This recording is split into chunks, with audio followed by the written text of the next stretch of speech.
세상을 살아가는 동안에 나의 힘을 의지할 수 없으니 기도하고 낙심하지 말 것을 주께서 참 소망이 되심이라. 하나님의 꿈이 나의 비전이 되고 예수님의 성품이 나의 인격이 되고 성령님의 권능이 나의 능력이 되길 원하고 바라고 기도합니다. 주의 길을 걸어가는 동안에 세상의 것 의지할 수 없으니 감사하고 낙심하지 말 것은 주께서 참 기쁨이 되심이라. 하나님의 꿈이 나의 비전이 되고 예수님의 성품이 나의 인격이 되고 성령님의 권능이 나의 능력이 되길 원하고 바라고 기도합니다. 하나님의 꿈이 나의 비전이 되고 예수님의 성품이 나의 인격이 되고 성령님의 권능이 나의 능력이 되길 원하고 바라고 기도합니다.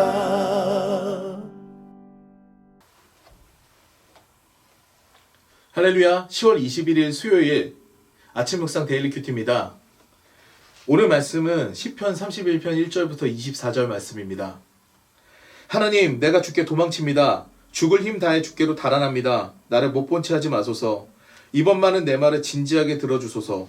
내 눈높이로 내려오셔서 들어주소서. 부디 지체하지 마소서. 주님의 견고한 동굴은 나의 은신처, 주님의 높다란 절벽 요새는 나의 피난처입니다. 주님은 내가 숨어드는 동굴, 내가 기어오르는 절벽, 나의 든든한 인도자, 나의 진정한 길 안내자가 되어주소서. 숨겨진 덫에서 나를 빼내소서. 주께로 숨어들고 싶습니다.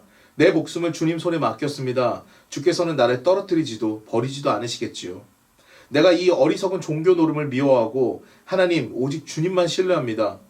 내가 주님 사랑의 울타리 안에서 껑충껑충 뛰며 노래하니 주께서 내 아픔 보시고 나를 괴롭히던 자들을 무장 해제시키셨습니다. 주님은 저들의 소나기에 나를 두지 않으시고 나에게 숨 돌릴 여유를 주셨습니다. 하나님, 나를 친절히 대해주소서. 내가 다시 깊고 깊은 곤경에 빠졌습니다. 하염없이 눈물이 나고 마음은 텅 비었습니다. 내 목숨은 신음으로 새어나가고 내 세월은 한숨으로 다해갑니다. 근심으로 녹초가 되었고 뼈는 가루로 변했습니다. 원수들은 나를 괴물 보듯 하고 이웃들에게는 조롱거리가 되었습니다. 친구들도 내 몰골에 놀라 보고도 못 본 척 멀찍이 돌아갑니다. 저들은 나를 기억에서 지우고 싶어합니다. 무덤 속 시체마냥 나를 잊고 쓰레기통 안 깨진 접시마냥 나를 버리려 합니다. 길거리에서 수군대는 소리를 듣고 있으면 정신이 나가 칼이라도 휘두를 것 같습니다. 저들은 문을 꼭꼭 닫아 걸고는 나를 영원히 파멸시킬 음모를 꾸밉니다. 절박한 심정으로 주께 의지합니다. 주님은 나의 하나님이십니다. 내 모든 순간순간을 주님 손에 맡기니 나를 죽이려는 자들에게서 나를 지켜주소서. 주님의 종의 마음을 미소로 녹여주시고 나를 아끼시니 구원해 주소서. 주께 여러 번 기별을 드렸으니 찾아오셔서 나를 안심시켜 주소서. 악인들이나 난처하게 허탕치게 하셔서 저들이 머리를 설레설레 저으며 지옥으로 떠내려가게 하소서. 주님을 따르는 나를 조롱과 야유로 놀려대는 시끄러운 거짓말쟁이들, 저들의 입을 틀어막아 주소서. 주님을 섬기는 이들을 위해 주께서 준비하신 어마어마한 복덤이 고약한 세상을 피해 주께로 도망치는 이들을 기다리고 있군요. 주께서는 그들을 안전하게 감추시고 적대자의 손길에 미치지 못하게 하십니다. 조롱하는 저 번드르르한 얼굴들을 퇴짜 놓으시고 지독한 험담을 잠잠케 하십니다. 하나님을 찬양하여라. 그분의 사랑은 세상 최고의 불가사의 포위 공격에 갇힌 이 몸 더럽 겁이나 이렇게 말했습니다. 내가 주님 눈밖에 났구나. 그러나 주님은 내 목소리를 들으시고 내 말에 귀 기울여 주셨습니다. 너희 모든 성도들아 하나님을 사랑하여라. 하나님께서는 그분을 가까이 하는 모든 사람을 보살피시나 거만하여 자기 힘으로 하려는 자들에게는 고스란히 갚으신다. 용기를 내어라. 굳세어라. 포기하지 마라. 이제 곧 오시리니 하나님을 바라라. 아멘. 오늘 말씀에서는 대적자들에게 대해서 고통을 당하는 그런 다윗이죠. 근데 다윗이 왜 대적자들에게 고통을 당할까요? 죄악 때문입니다. 오늘 말씀을 보게 되면은 하나님 내가 고통 중에 있으니까 은혜를 베풀어 주십시오. 근데 내가 근심 때문에 눈과 영혼과 몸이 쇠하였습니다. 이 근심이 눈과 몸과 영혼 이게 모든 것이 진액이 빠질 정도로 근심 속에 처하게 됐다는 거죠. 근데 그 근심이 왜 그렇게 됐습니까? 내 기력이 나의 죄악 때문에 약하여지며 나의 뼈가 쇠하도소이다. 이렇게 개역개정은 기록하고 있습니다. 네, 메시지 말씀을 보게 되면 내가 이 어리석은 종교 노름을 미워하고 하나님 오직 주님만 신뢰합니다. 라고 기록이 되어 있습니다. 그러니까 나의 죄악 때문에 내가 굉장히 쇠약하여졌고 그리고 나의 죄악 때문에 내가 굉장히 힘든 이 고난의 시기를 겪고 있는데 이 죄악이 무엇이냐? 내가 어리석은 종교 노름을 했습니다. 가식적인 삶을 살았습니다.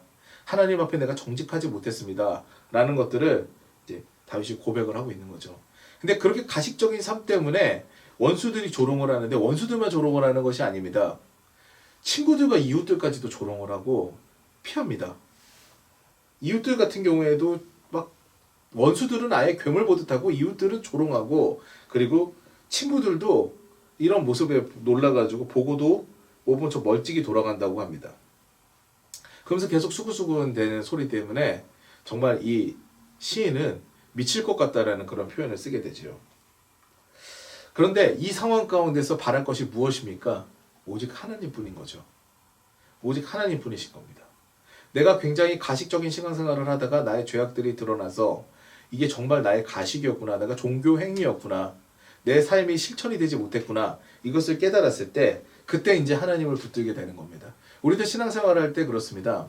교회를 다니다 보면 은혜를 받고 처음에 내가 주님의 뜻대로 살아야지라고 생각을 하지만 어느새 세상에 빠지고 어느새 그 모든 것들에 대해서 내 은혜가 사그라들어서 어느 정도 사그라들어서 그래서 신앙생활이 종교 행위가 될 때가 있습니다.